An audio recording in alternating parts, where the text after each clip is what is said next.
Хочу снять видео про такой занимательный автомобиль Audi A4 с мотором 1.9 TDI.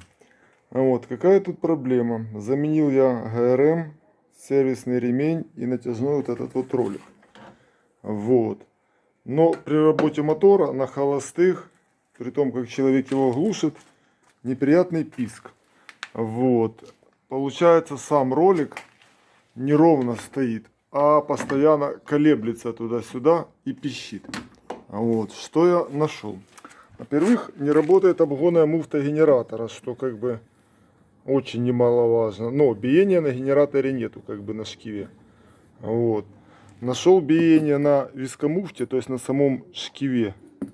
Вот. Его какие-то умельцы откручивали газовым ключом. Звоню заказать шкив, шкива нету. Второе. Люфт и биение на самой помпе. Вот, крутишь, тут биение вообще офигенное. Тоже звоню заказать, помпа идет без шкива. Вот такая вот проблема. Собственно, в чем писк?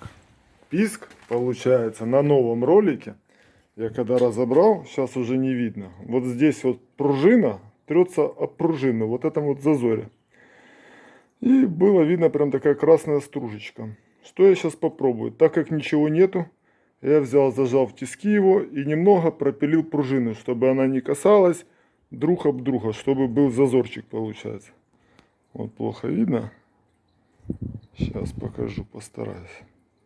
Вот взял, немного пропилил. Так как нету ни шкивов, ничего, чтобы убрать биение, чтобы ролик не болтался туда-сюда, ну попробую так. Ну, жизнь ролика, я думаю, 1020-30 его придется, наверное, менять, так как он болтается и сам механизм внутри сотрется. Вот, так что вот такая вот история. Опять же, откручивать это все не совсем удобно. Все гайки, болты, все находится сзади, с той стороны. Вот. Снял генератор, все-таки завезу, пусть обгонную муфту эту поменяет. Вот. Все надо откручивать оттуда. Вот. Некоторые пишут, что морду можно не разбирать. Ну, я думаю, так, в принципе, чуть дольше, зато лучше доступ, как бы. Это уже мнение каждого. Все, спасибо, всем до свидания.